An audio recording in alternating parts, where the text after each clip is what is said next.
नमस्कार, मैं दुर्गेश नंदनी कौशिक, सामाजिक विज्ञान आचार्य, भागवती सरस्वती विद्या मंदिर यूट्यूब चैनल पर आपका स्वागत करती हूँ। आज हम कक्षा 8 भूगोल में नया अध्याय शुरू करेंगे जिसका नाम है मानव संसाधन।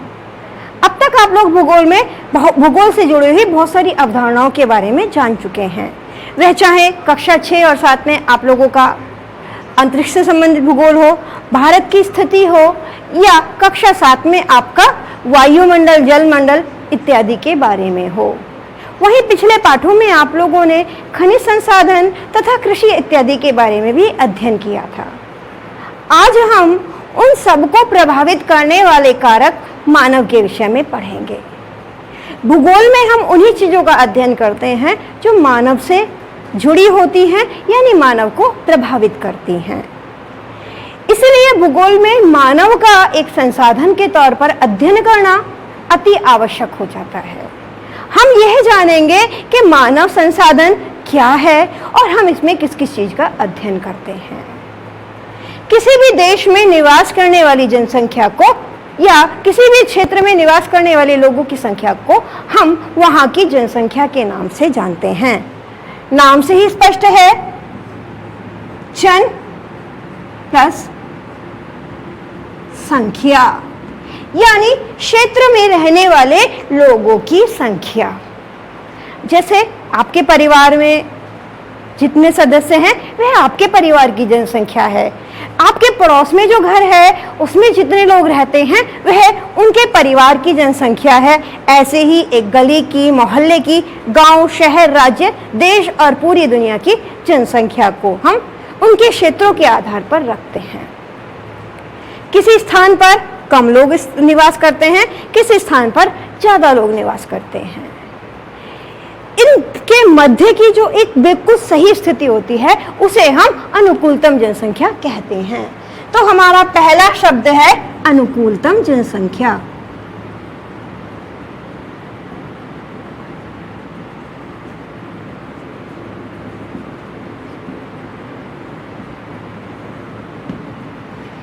अनुकूलतम जनसंख्या क्या है, इसको हम समझने से पहले आप एक उदाहरण के ऊपर विचार कर सकते हैं। मान लीजिए आपके घर में 6 सदस्य हैं, तो आपके घर में जो संसाधन हैं, खाने के पदार्थ हैं, कपड़े हैं, रहने की व्यवस्था है, वह 6 लोगों के हिसाब से होगी।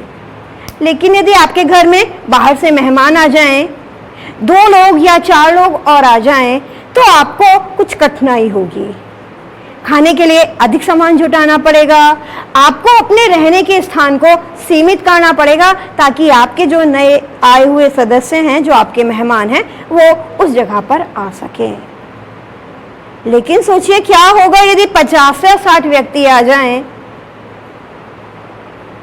तो शायद हमारा जीवन कुछ कष्टकारी हो जाए, हमें पेट भर खाना ना मिल पाए, हमें अन्य चीज़ें ना मिल पाएँ। तो आपके घर में जो संसाधन है उसके हिसाब से आपकी अनुकूलतम जनसंख्या 6 या 7 हो सकती है। उसी तरह से एक देश के पास अपने निश्चित संसाधन होते हैं। वहाँ भूमि सीमित है, वहाँ भोज्य पदार्थों की मात्रा पहले से ही निर्धारित है, वहाँ आवास, रोजगार आदि भी पहले से ही निश्चित और निर्धारित होते हैं कि यह इतने लोगों के लिए आवश्यक होंगे।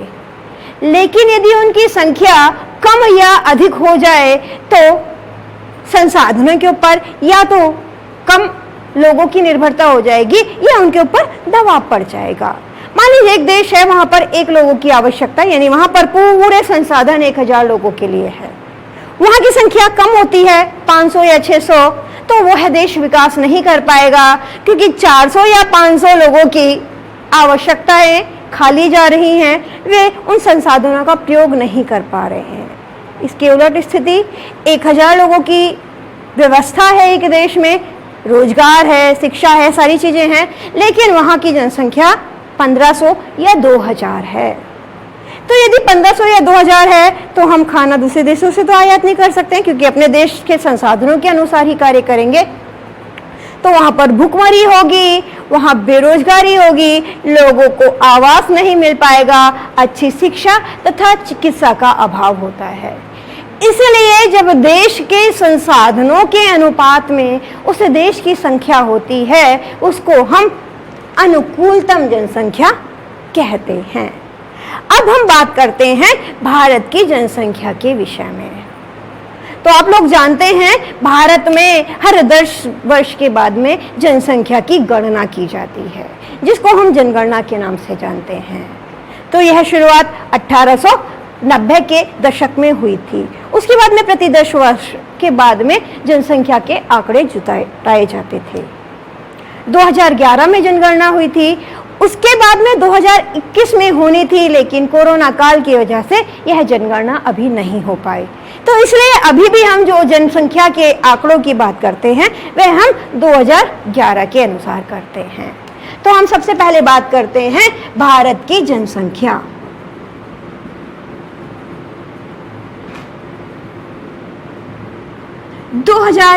के अनुसार 2011 में जब अंतिम आंकड़ों का संपादन हुआ था, उनका प्रकाशन हुआ था, तो उसके अनुसार भारत की कुल जनसंख्या 121 करोड़ थी।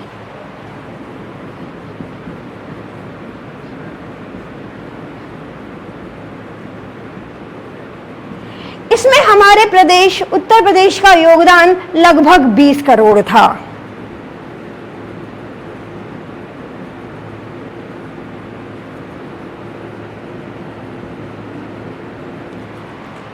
मानचित्र में आप अपने इस राज्य को पहचानते हैं। यह भारत की जनसंख्या का सबसे बड़ा स्थान अपने अंदर रखता है। यह भारत की सबसे बड़ी जनसंख्या को अपने अंदर समेटे हुए है। 1951 से लेकर 1981 तक भारत की जनसंख्या बहुत तेजी से बढ़ी। जहां स्वतंत्रता के समय हम लगभग 45 करोड़ थे, वहीं 1981 और 1991 तक आते आते हम 84 करोड़ से अधिक पहुंच गए। इस जनसंख्या वृद्धि का कारण था भारत में खाद्यान्न की जो उपस्थिति थी, जो खाद्यान्न उत्पादन था वह पहले से ज़्यादा हो चुका था, और जो चिकित्सा सुविधाएं थी उनका विकास होने से बीमारियों या दुर्घटनाओं के कारण जो मृत्यु हो जाती थी लोगों की, उनकी संख्या कम हो गई। 1981 के बाद में भारत में जनसंख्या वृद्धि की जो दर थी, जो बढ़ रही थी, वह धीरे धीरे घटने लगी। अब हम कुछ तथ्यों को देखेंगे जिनको हम भारत की जनसंख्या से रिलेट करेंगे।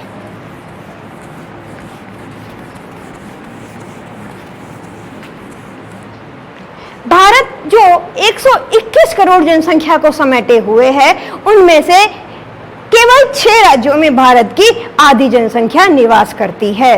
यदि मानचित्र में देखें तो उत्तर प्रदेश, महाराष्ट्र, बिहार, बंगाल, आंध्र प्रदेश, तमिलनाडु ऐसे राज्य हैं जहां भारत की आधे से अधिक जनसंख्या निवास करती है।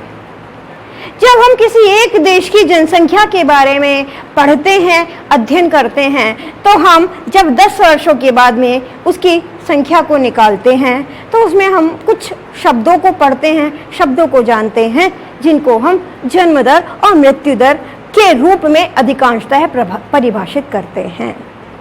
एक देश की जनसंख्या बढ़ रही है या घट रही है, इसके विषय में जानकारी हम जन्म दर और मृत्यु दर के माध्यम से करते हैं। तो हम सबसे पहले चर्चा करते हैं जन्म दर क्या है।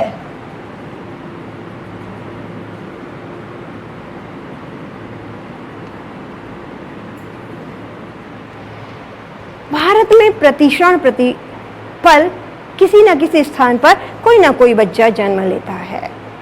पूरे साल में भारत में जितने बच्चों ने जन्म लिया, जब हम उनकी संख्या को कुल जनसंख्या से भाग देकर 1000 से गुणा कर देते हैं, तो हमारे पास में भारत की या किसी भी क्षेत्र की या किसी भी देश की जन्म दर आ जाती है। सूत्र रूप में एक वर्ष में जन्मे बच्चे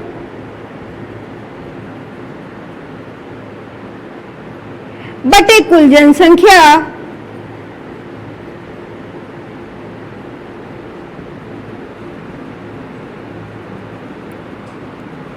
इसको हम 1000 से गुणा कर देते हैं तो हमारे सामने जन्म दर आ जाती है। दूसरी अवधारणा है मृत्यु दर। मृत्यु दर क्या होती है? तो कई बार बच्चे कहते हैं 1 साल में मरने वाले बच्चों की संख्या। इसमें हमें थोड़ा सा संशोधन करना होता है, क्योंकि जन्म तो एक बालक ही लेता है, लेकिन मृत्यु किसी की भी हो सकती है। वह किसी भी आयु का, किसी भी लिंग का व्यक्ति हो सकता है। तो मृत्यु दर को हम परिभाषित करते हैं, 1 वर्ष में मरे हुए लोगों की संख्या को जब हम कुल जनसंख्या से भाग दे कर उसमें 1000 की गुणा कर देते हैं तो हमारे सामने मृत्यु दर आ जाती है। तो सूत्र रूप में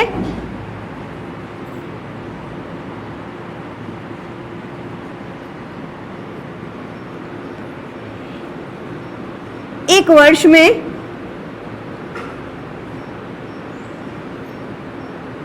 मृतक संख्या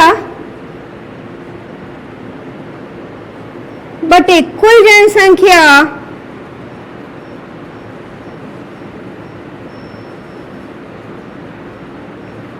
गुणा 1000। जब हम इस दोनों बिंदुओं को निकाल लेते हैं, जन्म दर और मृत्यु दर, और जन्म दर और मृत्यु दर को जब हम घटा देते हैं तो हमारे सामने एक देश की जनसंख्या वृद्धि दर आ जाती है।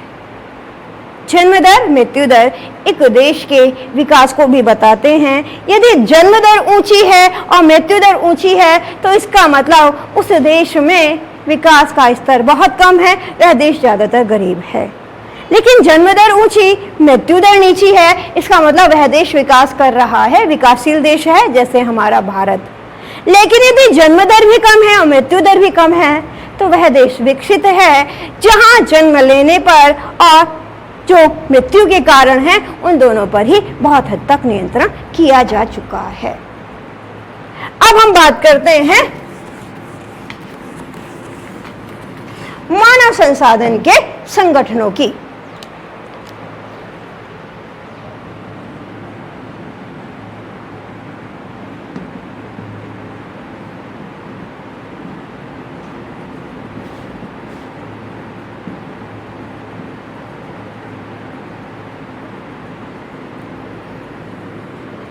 इसका तात्पर्य है कि जब हम मानव संसाधन का अध्ययन करते हैं, यानी एक देश की जनसंख्या के बारे में अध्ययन करते हैं, तो हम उसमें किन किन चीजों को देखते हैं।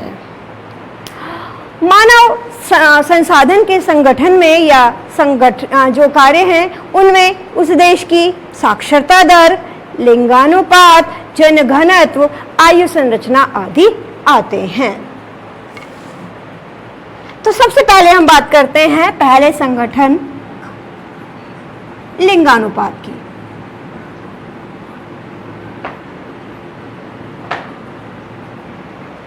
लिंगानुपात एक देश की जनसंख्या में जितने लोग हैं उनमें से कितने स्त्री हैं और कितने पुरुष हैं, जब हम इसका एक अनुपात निकालते हैं तो हम उसको लिंगानुपात कहते हैं। पारिभाषिक तौर पर प्रति 1000 जनसंख्या के पीछे महिलाओं की संख्या को हम लिंगानुपात कहते हैं। तो सबसे पहले हम लिंगानुपात निकालने का सूत्र देखते हैं।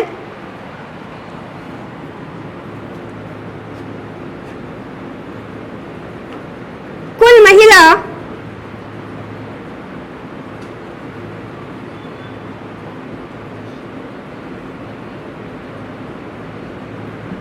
बटे कुल पुरुष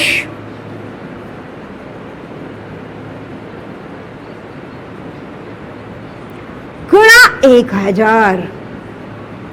जब हम 1000 की गुणा कर देते हैं तो हमारे सामने एक ऐसा आंकड़ा आ जाता है जिसकी तुलना हम सरलता से कर सकते हैं। प्रति 1000 पुरुषों के पीछे कितनी महिलाएं हैं, यह संख्या ही लिंगानुपात है।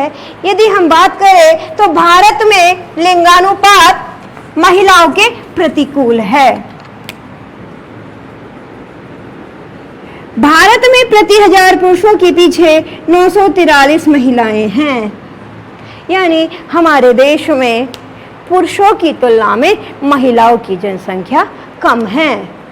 उत्तर प्रदेश में यह और कम है, 912, हरियाणा में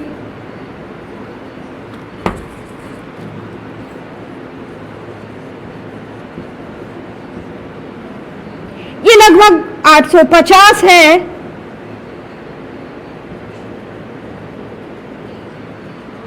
इसका मतलब ये नहीं है कि भारत में सभी राज्यों में, सभी क्षेत्रों में महिलाओं की जनसंख्या पुरुषों की तुलना में कम है। केरल एक ऐसा राज्य है जहां महिलाओं की संख्या पुरुषों से अधिक है और यहां का लिंगानुपात 1000 से अधिक है, यानी 1000 पुरुषों के पीछे लगभग 1043 महिलाएं हैं।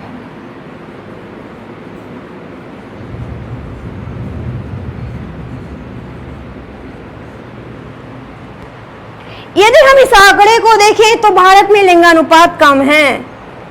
इसके पीछे बहुत सारे कारण हैं। यह लिंगानुपात महिलाओं के प्रतिकूल है, तो आज हम यह भी चर्चा करेंगे कि भारत में प्रतिकूल लिंगानुपात के क्या कारण हैं।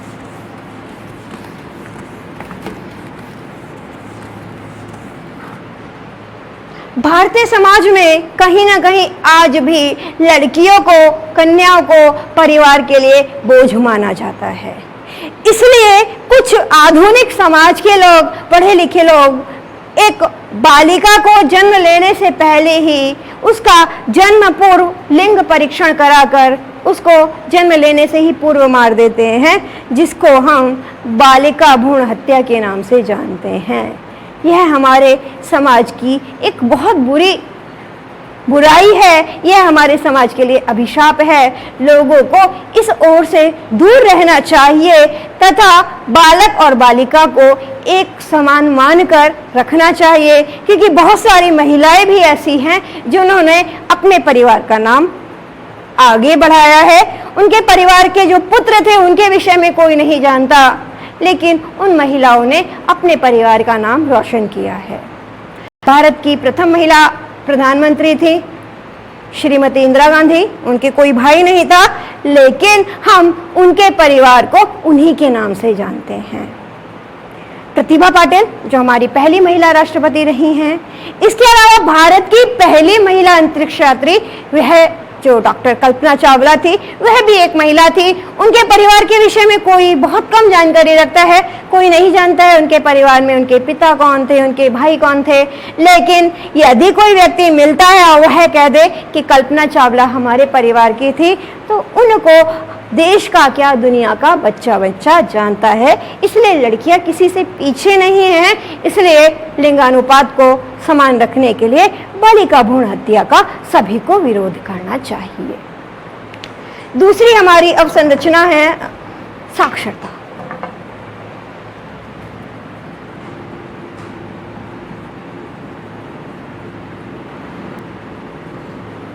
प्रश्न उठता है, साक्षरता क्या है? साक्षर का मतलब एक पढ़ा लिखा व्यक्ति है। भारत में एक ऐसा व्यक्ति जिसकी आयु 7 वर्ष से अधिक है तथा वह किसी भी भाषा को लिख पढ़ व समझ सकता है, वह साक्षर माना जाता है। देखिए कितनी छोटी सी परिभाषा है। 7 वर्ष से अधिक आयु का कोई भी व्यक्ति किसी भाषा को लिख पढ़ वह समझ सकता है, वह साक्षर है। यहाँ पे किसी कक्षा को नहीं माना गया कि कक्षा 5, कक्षा 8, कक्षा 10, 12 या ग्रेजुएशन पीजी। केवल एक व्यक्ति किसी भाषा को पढ़ लिख समझ सकता है, वह साक्षर माना जाता है। तो इतनी सरल परिभाषा, इतने खुले मापदंड से हम यह मान सकते हैं कि भारत में बहुत सारे लोग साक्षर होंगे। लेकिन 2011 के अनुसार भारत की साक्षरता दर केवल 73% थी।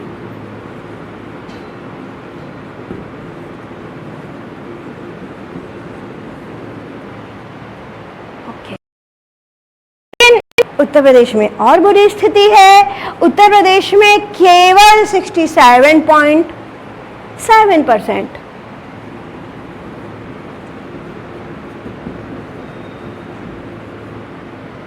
लोग ही साक्षर हैं। भारत की सबसे कम साक्षरता दर बिहार में है, जहां केवल 61% लोग ही पढ़े लिखे हैं।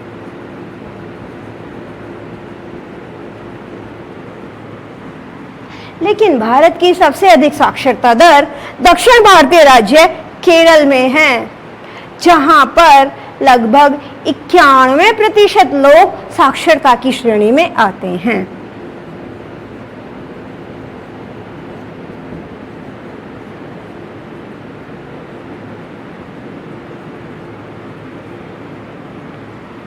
यह पूरी जनसंख्या के आंकड़े हैं।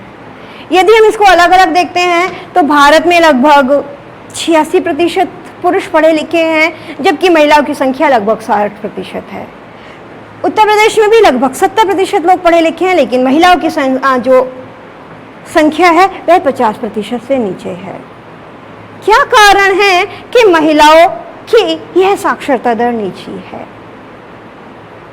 हमारे देश की बालिकाएं अपनी स्कूली शिक्षा पूर्ण करने से पहले ही उनको घर पर रोक दिया जाता है ताकि वह अपने छोटे भाई बहनों की देखभाल कर सकें। बहुत सारे परिवार आज भी ऐसे हैं जो जब पुत्र और पुत्री को पढ़ाने की बात आती है तो वह अपने पुत्र को अधिक महत्व देते हैं, क्योंकि उनका मानना है कि पुत्री दूसरे घर जाएगी, इसको पढ़ा लिखा के क्या करे, यह घर पर ही कार्य करेगी। लेकिन पुत्री चाहे घर पर रहे या बाहर जाकर कोई रोजगार करे, एक पुत्री को पढ़ना लिखना बहुत जरूरी होता है, क्योंकि वह भविष्य की माता बनकर आने वाली पीढ़ियों को साक्षर बनाती है। अतः हमें सभी को अपने आस पड़ोस में यदि कोई बालिका स्कूल जाने से वंचित रह जाती है तो उसको बढ़ावा देना चाहिए, उसकी शिक्षा के लिए प्रयास करने चाहिए। तो अब तक हम दो संगठनों के बारे में देख चुके हैं, लिंगानुपात तथा साक्षरता दर। इसका जो अगला पॉइंट है वह होता है आयु संरचना।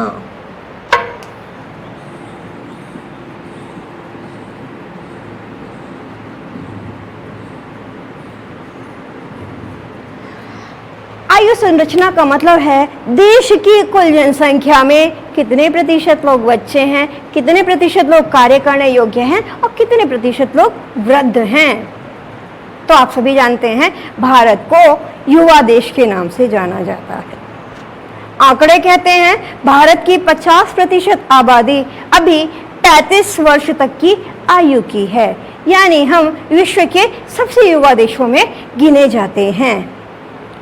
एक देश में जितने युवक अधिक होंगे वह देश उतना ही विकास तेजी से कर पाएगा, क्योंकि रोजगार करने का कार्य 14 वर्ष से 60 वर्ष की आयु के लोग ही करते हैं। 14 वर्ष से नीचे की आयु के वर्ग और लोग और 60 वर्ष से अधिक आयु के लोग एक आश्रित जनसंख्या के तौर में उस देश में निवास करते हैं। यदि हम भारत के कुल जनसंख्या आंकड़ों को देखें तो अनुमान है 0 से 14 वर्ष तक की आयु वर्ग में लगभग 20% जनसंख्या आती है। वही जो कार्यशील जनसंख्या है 15 से 60 वर्ष तक की, उसमें लगभग 60% लोग आते हैं और 60 वर्ष से अधिक में लगभग 20% लोग आते हैं। यह बताता है कि देश में युवाओं की या कार्य करने वाले लोगों की जनसंख्या अधिक है, किंतु अधिक जनसंख्या होने के कारण सभी लोगों को रोजगार नहीं मिल पाता है, क्योंकि जितने लोग सरकार समाज में रोजगार के अवसर उत्पन्न कराती है उससे अधिक लोग रोजगार मांगने के लिए तैयार हो जाते हैं। अतः देश के लोगों को जनसंख्या के नियंत्रण की ओर विचार करना चाहिए। इसके बाद में आता है जनघनत्व।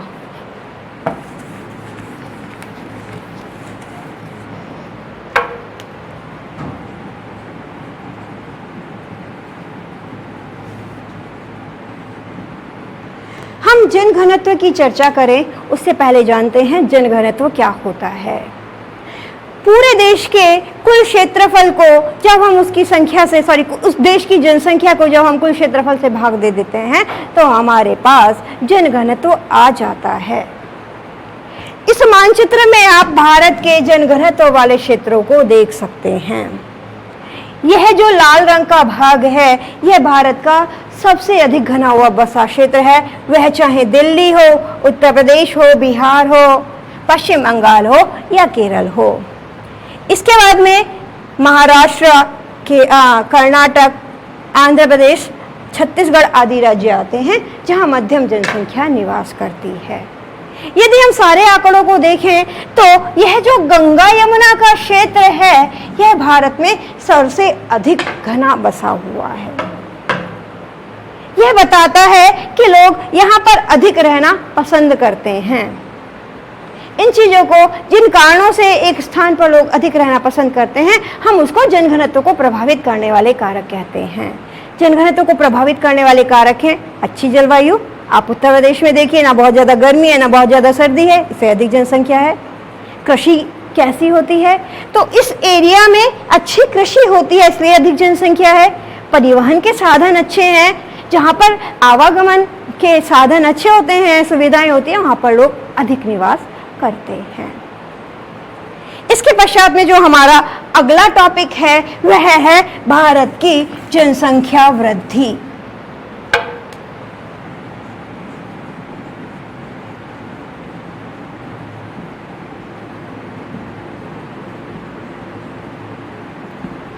भारत विश्व में जनसंख्या की दृष्टि से दूसरा सबसे बड़ा देश है और आंकड़े कहते हैं कि 2035 के बाद में हम दुनिया में सबसे अधिक आबादी वाले देश होंगे। हम चीन को पीछे ढकेल चुके होंगे। इसका कारण है भारत में जनसंख्या लगातार बढ़ रही है। जनसंख्या वृद्धि अपने साथ बहुत सारी समस्याएं लाती हैं। तो पहले हम जानते हैं जनसंख्या वृद्धि के क्या क्या कारण हैं। सबसे पहला कारण है हमारी सामाजिक संरचना,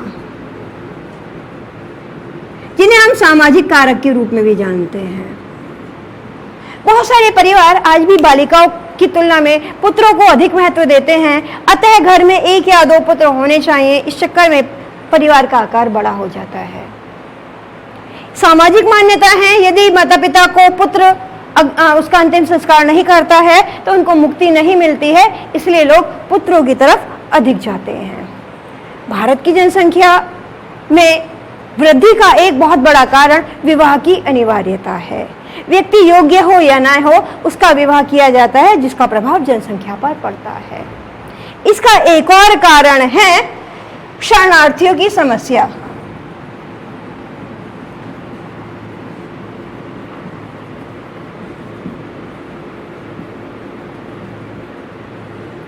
शरणार्थियां जब भारत में स्वतंत्रता के बाद और समय समय पर बहुत सारे लोग शरणार्थी बनकर आते हैं, जो देश की जनसंख्या के ऊपर भार बनते हैं। बात करते हैं इस जनसंख्या पर हम कैसे नियंत्रण करें।